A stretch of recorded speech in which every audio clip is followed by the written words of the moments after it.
നിങ്ങളെ രേവതി എന്ന കുട്ടി കോളേജിൽ പോയോ? മുറിയിലുണ്ടല്ലോ. പെങ്ങളുടെ പേരെന്താ? എന്റെ പേര് ഗോപാലകൃഷ്ണൻ. ഓ, നിങ്ങളാണല്ലേ ഗോപാലകൃഷ്ണൻ? ധാരാളം കേട്ടിട്ടുണ്ട്. കണ്ടതിലും വളരെ സന്തോഷം. പോട്ടെ. ഈശ്വര, എന്തിനാ ഇപ്പൊ ഇങ്ങോട്ട് വന്നത്? ഇവിടെ ആകെ പ്രശ്നമായിരിക്കുക. എന്താ എന്താ പ്രശ്നം? എല്ലാം മാറ്റിനറിഞ്ഞു. വിഷ്ണുട്ടിന്റെ കത്തുകളൊക്കെ പിടിച്ചു. എല്ലാം ഡാഡിക്ക് അയച്ചു കൊടുക്കുന്നു പറഞ്ഞിരിക്കുക. സംഗതി പുലിവാലായോ? ആരായാൾ? ഞാനറിയില്ല. മാറ്റൻ ഇവിടെ ഉണ്ടോന്ന് ചോദിക്കായിരുന്നു. അയ്യോ, ഞാനോ? അതെ, ഇതാണ് മാറ്റൻ. നിങ്ങല്ലേ മാറ്റനോട് എന്തോ സംസാരിക്കാനുണ്ടെന്ന് പറഞ്ഞത്? ആടിപ്പോ.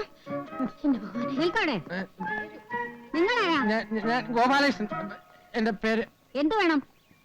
അത് പിന്നെ സാറ് കുട്ടി ഇവിടെ വേക്കൻസി ഉണ്ടോ? എനിക്കൊരു സീറ്റ് വേണമായിരുന്നു. നിങ്ങൾക്കോ? അതെ.